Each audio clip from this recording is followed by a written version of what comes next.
আসসালামু আলাইকুম এভরিওয়ান। কেমন আছেন আপনারা সবাই? আশা করি আল্লাহর রহমতে আপনারা সবাই খুব ভালো আছেন এবং সুস্থ আছেন। আমরাও ভালো আছি আলহামদুলিল্লাহ। নতুন দিনে নতুন আরো একটি ব্লগ ভিডিও দেখার জন্য আপনাদের সবাইকে আমন্ত্রণ জানাচ্ছি। আশা করি আমার আজকের ভিডিওটিও আপনাদের খুব ভালো লাগবে এবং অনেক বেশি উপকারে আসবে। সুস্থভাবে বেঁচে থাকার জন্য প্রত্যেকটা মানুষের জীবনেই টাকার প্রয়োজনীয়তা আছে। প্রতিদিন ঘুম থেকে ওঠার পর সকালের খাবার থেকে শুরু করে দুপুরের খাবার, রাতের খাবার, ব্যবহারের জন্য পোশাক, থাকার জন্য বাসস্থান, লেখাপড়ার খরচ, ডাক্তার, ঔষধ থেকে শুরু করে প্রয়োজনীয় সব কিছুর জন্য প্রয়োজন হয় টাকার। অর্থাৎ টাকাটা হচ্ছে মানুষের জীবনে এমন একটা বিশেষ প্রয়োজনীয় উপাদান যে টাকা ছাড়া মানুষের জীবনকে এক মুহূর্তের জন্য কল্পনা করা যায় না। প্রচণ্ড গরমে স্বস্তির জন্য যখন আমরা এক গ্লাস বিশুদ্ধ পানি খেতে চাই, সেই পানিটাও কিন্তু আমাদেরকে টাকা দিয়েই কিনে খেতে হয়। সেজন্যই বুদ্ধিমান মানুষ ইয়াং বয়সে যখন ইনকাম করতে থাকে, তখন সেখান থেকেই অল্প অল্প করে ভবিষ্যতের জন্য টাকা জমা করতে শুরু করে। যাতে করে যখন বয়স বেড়ে যায়, যখন কোনো চাকরি না থাকে অথবা যখন অবসরে চলে যায় অথবা যখন ইনকাম করার জন্য শারীরিক কোনো শক্তিও না থাকে, তখন মানুষ জমানো টাকাটাকেই শেষ সম্বল হিসেবে ব্যবহার করতে পারে। কারণ বয়স বাড়ার সাথে সাথে সংসারে মানুষের কদর দিন দিন কমতে থাকে। আর অনেক পরিবারে আছে যারা উপার্জনহীন ব্যক্তিকে সংসারের বোঝাও মনে করে। সেজন্যই প্রত্যেকটা মানুষেরই উচিত ইয়াং বয়সে যখন ইনকাম করে তখন সেই ইনকাম থেকে অল্প অল্প করে ভবিষ্যতের জন্য টাকা জমা করে রাখা, যাতে করে বৃদ্ধ বয়সে এসে শান্তিতে জীবনটাকে কাটিয়ে দিতে পারে। যাদের সংসারের ইনকাম বা আয় কম তাদের সংসারের খরচ মিটিয়ে টাকা জমানো অনেকটাই কষ্ট হয়ে যায়। তবুও চেষ্টা করতে হয় বা হবে যাতে করে অল্প আয় থেকেও হিসাব করে চলে সেখান থেকে কিছুটা টাকা জমা করা সম্ভব হয়। একটা সংসারের গৃহিণী যদি বুদ্ধিমতী আর চালাক হয় তাহলে ওই সংসারের আয় যতই কম হোক বা হাজবেন্ডের ইনকামটা যতই কম হোক, সেখান থেকে হিসেব করে খরচ করলে প্রতি মাসে খুব সহজেই কিছু না কিছু টাকা জমা করা সম্ভব হয়। তো আমি আমার আজকের ভিডিওতে আপনাদের সাথে শেয়ার করব আমার হাজবেন্ডের অল্প ইনকাম থেকেও আমি যেভাবে একেবারে জিরো থেকে কখনো ৫ টাকা, কখনো ১০ টাকা, কখনো ২০ টাকা, ৫০ টাকা, ১০০ টাকা থেকে জমা করতাম। সংসারের খরচগুলো বাঁচিয়ে অল্প অল্প করে জমা করে সেই জমানো টাকাটাকে একসময় লক্ষ টাকায় রূপান্তর করেছিলাম। আর সেই লক্ষ টাকাগুলোকে আমি একদিন লাখ লাখ টাকায় রূপান্তর করে বর্তমানে ৩০ লক্ষ টাকার একটা প্লটও কিনতে পেরেছিলাম। আমার আগের ভিডিওগুলো আমার যেসব প্রিয় আপু এবং ভাইয়ারা দেখেছেন, লাইক করেছেন এবং অনেক সুন্দর সুন্দর কমেন্ট করেছেন। আপনাদের সবাইকে অসংখ্য অসংখ্য ধন্যবাদ জানিয়ে রাখলাম। আর এই মুহূর্তে যারা আমার ভিডিওটি দেখছেন কিন্তু একটি লাইক দিতে ভুলে গিয়েছেন, আপনাদের কাছে অনুরোধ রইল আমার ভিডিওতে অবশ্যই একটি লাইক দিবেন এবং আমার চ্যানেলটিকে সাবস্ক্রাইব করে আমার পাশে থাকবেন। এখন চলে আসবো ভিডিওর মূল বিষয়ে। তো মূল বিষয়টাই ছিল আমি যেভাবে একেবারে জিরো থেকে ৳৫, ৳১০, ৳২০ করে টাকা জমিয়ে একসময় লাখ টাকাতে রূপান্তর করেছিলাম যেভাবে সেই টিপসগুলোই এখন আপনাদের সাথে শেয়ার করতে যাচ্ছি। তো যখন আমার বিয়ে হয়েছিল তখন আমার হাসব্যান্ড একটা প্রাইভেট কোম্পানিতে চাকরি করত। চাকরির বেতনটাও বেশি একটা ছিল না। আর আমার হাসব্যান্ড ছিল আমার শ্বশুরের ঘরের বড় ছেলে। সেজন্য ওই সংসারে ওকে অনেকটাই হেল্প করতে হতো। তো আমাদের সংসারের খরচ, আমাদের ২ জন বাচ্চাও হয়ে গিয়েছিল। বাচ্চাদের খরচ এবং বাসা ভাড়া সবকিছু মিটিয়ে যতটা বেতন ছিল সেখান থেকে টাকা জমা করাটা খুবই কঠিন ছিল। টাকা জমা করা তো দূরের কথা, অনেক সময় দেখা গেছে অনেক মাস শেষে সে টানাটানিও করতে হতো। তো এভাবে কয়েক বছর চলার পর যখন দেখলাম যে বাচ্চারাও বড় হয়ে যাচ্ছে, সংসারের খরচটাও বেড়ে যাচ্ছে কিন্তু ওর ইনকামটা বাড়ছে না। এমনকি ইনকাম না বাড়ার কারণে আমার যে সংসারের প্রয়োজনীয় অনেক কিছু বা অনেক জিনিসই আমি কিনতেও পারতাম না। তখন ভাবলাম যে এভাবে আর কতদিন চলবো? এই টাকার মধ্যেই যেভাবে সংসারের খরচটা চালিয়ে কিছু টাকা জমা করতে পারি, সেজন্য আমাকে একটা ব্যবস্থা নেওয়া উচিত বা একটা রুটিনে চলে আসা উচিত যে কোন খরচগুলো করব আর কোন খরচগুলো না করেও কোনোভাবে চলা যায়। যাতে করে মাস শেষে কিছু টাকা জমা করতে পারি আর সেই টাকাগুলো দিয়ে আবার সংসারের প্রয়োজনীয় জিনিসটাও কিনে নিতে পারি। তো সেই ভাবনা থেকেই কিন্তু আমি একটা রুটিনে চলে এসেছিলাম সংসারের খরচ কমিয়ে টাকা জমানোর জন্য। তো সেইজন্য আমি কিন্তু সংসারের খরচ কমাতে ৫ টা উপায় ফলো করতাম। সেই ৫ টা উপায় এখন আপনাদেরকে বলছি। তো ১ম উপায়টাই হচ্ছে গিয়ে আমি যখন আগে আমাদের সংসারের প্রয়োজনীয় জিনিসগুলো কেনাকাটা করতাম, মানে খাবার জিনিসগুলো, যেমন শুকনো খাবার, চাল, ডাল, লবণ, চিনি বা অন্যান্য যে ড্রাই ফ্রুটস গুলো, এগুলো কিন্তু একসাথে কিনতাম না। আলাদা, আলাদা করে যখন দরকার হতো তখন একটু কিনতাম। আবার একটার প্রয়োজন হলে আরেকটা কিনতে যেতাম। এভাবে খরচ করার কারণে দেখলাম যে খরচটা কিন্তু বেশি হয়ে যাচ্ছে। তো ভাবলাম যদি এভাবে খরচ না করে প্রতি মাসের জন্য আমাদের সংসারের সদস্য সংখ্যা অনুযায়ী কোন জিনিসটা কতটুকু প্রয়োজন সেটা একটা লিস্টের মধ্যে লিখে নিই তাহলে কেমন হয়? তারপরে আমি ওই ভাবনা থেকে প্রত্যেকটা মাসের শুরুতে একটা লিস্ট তৈরি করে নিলাম যে আমাদের ৪ জন সদস্য সংখ্যার জন্য কতটা চাল, কতটা ডাল, কতটা লবণ, তেল বা বিস্কিট, চানাচুর, যেসব শুকনা খাবার আছে যেগুলো ১ মাস ঘরে রেখে আমরা সংরক্ষণ করতে পারবো। ওই ধরনের সদাইগুলোর জন্য একটা লিস্ট করলাম। আর ওই লিস্ট অনুযায়ী আমার হাসব্যান্ড একটা বড় দোকান থেকে ওইরকমভাবে বাজারগুলো করে নিয়ে আসলো। তো দেখলাম যে ওই মাসে আমার আরো ৳৫০০ কিন্তু খরচটা বেঁচে গেছে। কারণ একসাথে একই দোকান থেকে অনেকগুলো সদাই কেনার কারণে সেখানে দোকানে ৳২00-৳৪০০ ছাড় দেয়। তারপরে আসা যাওয়ার ভাড়াটাও বেঁচে যায়, সময়টাও বেঁচে যায়। এমনকি বারবার বাজারে গেলে যে একটা বিরক্তি ভাব আসে সেটাও কেটে যায়।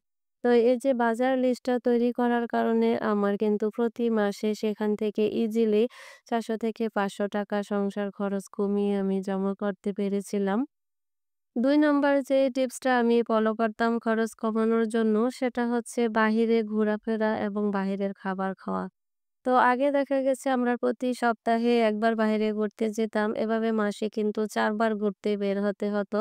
আর বাহিরে ঘুরতে গেলে বাহিরে খাওয়া হতো। আর ঘোরার স্পটগুলোতে এমন সব লোভনীয় কিছু জিনিস থাকে যেগুলো দেখলে প্রয়োজন না থাকলেও চোখের লোভে কেনার ইচ্ছা জাগতো।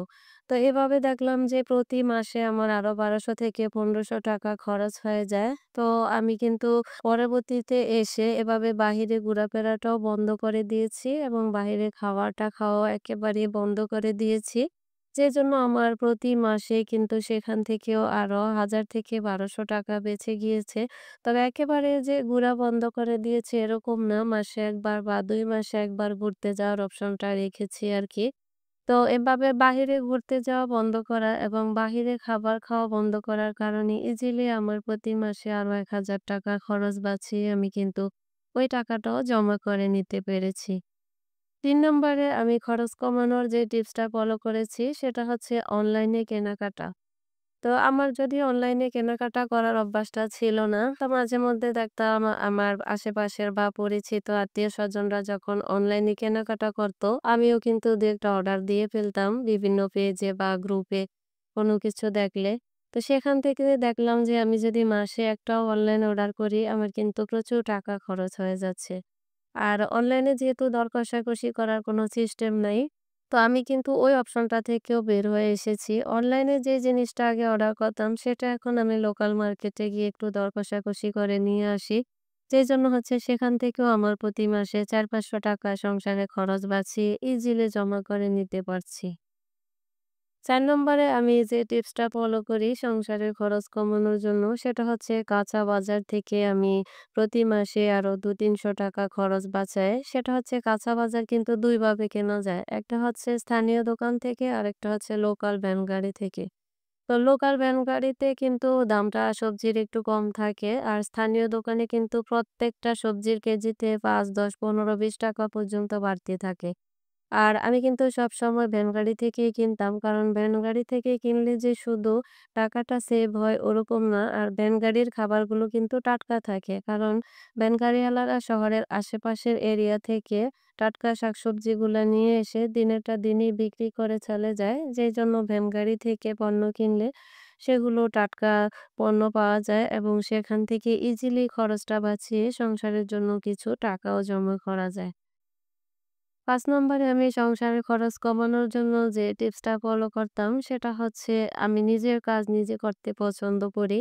যেমন বাসার আমার নিজের জন্য প্রয়োজনীয় যেসব পোশাক-আশাক সেলাই করার সেগুলো নিজে সেলাই করি। বাচ্চাদের পোশাকগুলো আমি সেলাই করি। এছাড়াও আমার সংসারে যে বিছানার চাদর, বালিশ, কাভার, কাঁথা, কুশন যা আছে প্রয়োজনীয় সবকিছু আমি নিজে সেলাই করি। এই সেলাইগুলো কিন্তু আমি কারো কাছ থেকে প্রশিক্ষণ নিয়ে শিখিনি। আমি নিজে নিজেই YouTube থেকে যেটা না পারি সেটা দেখে শিখে নেই বা Google সার্চ করে শিখে নেই। তারপর হচ্ছে বর্তমানে আমি যে ১৫ থেকে ২০ টা বোরকা ব্যবহার করি সেগুলো কিন্তু আমি বাহিরে টেলার্সে সেলাই করিনি। সবগুলো কিন্তু আমি YouTube দেখে সেলাই করা শিখেছি এবং সেখান থেকেও আমার সংসারের অনেকটা খরচ বাঁচিয়ে নিতে পেরেছি। তারপর আমি সংসারের খরচ কমানোর জন্য আরেকটা টিপস ফলো করি। সেটা হচ্ছে আমি আমার বাচ্চাদের পড়াশোনাটাও নিজেই করাই। কোনো টিচার বাইরে থেকে আলাদা টিচার রেখে আরকি খরচ করছি না। তো এ পর্যন্ত করাচ্ছি আরকি। যেটা আমি নিজে না বুঝি সেটাও আমি Google এবং YouTube থেকে সার্চ দিয়ে নিজে জেনে নিই। আর সে বিষয়টা বাচ্চাদেরকেও বুঝিয়ে বলতে পারি। তো এভাবে দেখা গেছে সংসারের খরচ কমানোর জন্য আমি এই টিপসগুলির পাশাপাশিও আরো যেগুলো ফলো করি সেগুলো হচ্ছে অন্যের কথায় কান না দেওয়া। কারণ টাকা-পয়সা জমা করতে গেলে অনেকেই অনেক ধরনের কথা বলে। কেউ কৃপণ বলে, কেউ কিপটে বলে। তো আমি কিন্তু তাদের কথায় কান না দিয়ে আমি নিজের কথা শুনেছি। কারণ আমার একটা টার্গেট ছিল যে আমাকে আমার লক্ষ্যে পৌঁছাতে হবে। সেজন্য অন্যের কথায় কান দিলে কিছুতেই চলবে না। একা কি আছে, কার না আছে আমি সেটার দিকেও কখনো তাকাইনি। আর টাকাটা মানুষ কখন জমা করে জানেন? যখন মানুষ কোনো কিছু চাইলে একসময় টাকার জন্য ওই জিনিসটা না করতে পারে বা না পায়, সে না পাওয়া থেকেই কিন্তু মানুষ টাকাটা জমা করা শুরু করে। যাতে করে ভাবে যে আমি যদি আবার কখনো একটা জিনিস চাই, সেটা যদি না পাই তাহলে তো খারাপ লাগবেই। সেজন্য আমার হাতে যদি টাকা থাকে তাহলে কিন্তু আমি আমার চাওয়ার জিনিসটা খুব সহজেই পেয়ে যাবো। সেজন্যই কিন্তু মানুষ টাকা জমা করে। আর এই টাকাগুলো জমা করতে কিন্তু অনেকটা কষ্ট করতে হয়, ধৈর্য ধরতে হয়, অনেকটাই স্যাক্রিফাইসও করতে হয়। যেটা আমি করেছিলাম। তবে কখনো না খেয়েও থাকিনি, না পড়েও থাকিনি।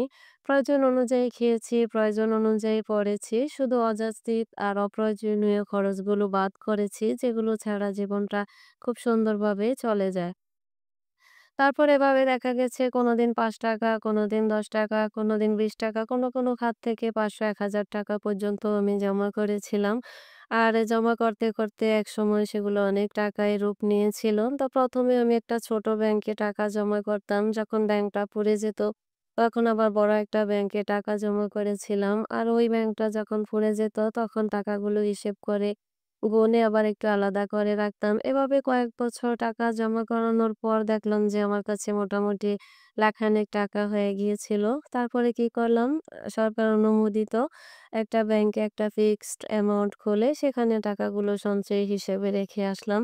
এভাবে কিন্তু আস্তে কয়েক বছরেই জমা করা শুরু করলাম। তো জমা করতে কিন্তু সেগুলো একটু ভালো অ্যামাউন্ট হয়ে গেছে। তো দেখুন এই যে আমার ৳৫, ৳১০, ৳২০ করে জমানো টাকা একসময় কিন্তু লাখ টাকাতে রূপ নিল। আর এদিক দিয়ে হচ্ছে আমারও চাকরিটা হয়ে গিয়েছিল। তো সেখানে টাকা জমা করতে আরেকটু বেশি সুবিধা হয়ে গিয়েছিল। এর মাঝে আবার আমাদের লোকাল এলাকার শহরে একটা ছোট্ট প্লট কেনার অফার পেলাম। তো ব্যাংক থেকে টাকাগুলো তুলে যখন ৳১০,০০,০০০ হয়ে গিয়েছিল, ওই টাকা দিয়ে বাকি একটা প্লট কিনে নিয়েছি। তো ২০২৩ সালে কিন্তু প্লটটা কিনেছিলাম। বর্তমানে সেই প্লটের দাম হচ্ছে ৳৩০,০০,০০০। তো আমার একটা স্বপ্ন ছিল যে একদিন আমি এই লক্ষ্যটাতে পৌঁছবো। ইনশাআল্লাহ সেই স্বপ্নটা পূরণ হয়েছে। আর সেই স্বপ্নটা পূরণ করতে আমাকে অনেকটা ধৈর্য ধরতে হয়েছে, অনেকটা স্যাক্রিফাইসও করতে হয়েছে। টাকা কিন্তু এত সহজেই জমা করা যায় না। অনেকটা ধৈর্য নিয়ে জমা করতে হয়। টাকার প্রতি যত্নশীল হতে হয়। টাকাটা যতই কম হোক, হোক ৳৫ বা ৳১০ বা ৳২০ সেটাকে যদি সম্মানের সহিত যত্ন করে জমা করা হয় তাহলে কিন্তু একদিন লক্ষ্যে অবশ্যই পৌঁছা সম্ভব হয়। আর অবশ্যই টাকা কম হলেও সেটাকে যত্ন করতে হয়, সেটাকে সম্মানও করতে হয়। তাহলেই সেটা একদিন লক্ষ টাকায় ইজিতেই রূপ নিয়ে যায়। তো দেখুন আমার কিন্তু সেই ৳৫-১০ অল্প, অল্প করে সেই জমানো টাকাগুলোই আজ কিন্তু এত টাকায় রূপ নিল। আর হচ্ছে গিয়ে শুধু টাকা জমা করলেই হয় না, জমানো টাকাগুলোকে সঠিক খাতে ব্যবহার করতে হয়। আমি যদি সেদিন টাকাগুলো দিয়ে প্লটটা না কিনতাম, আমার কিন্তু ৳১০,০০,০০০ ৳১০,০০,০০০ ই থাকতো। সেটা কিন্তু ব্যাংকে বেরি সর্বোচ্চ ১১ কি ৳১২,০০,০০০ হতো এই ২ বছরে। কিন্তু এই প্লটটা কিনে রাখার কারণে ইজিতে সেটা ৩ ডাবল হয়ে ৳৩০,০০,০০০ তে রূপ নিয়েছে।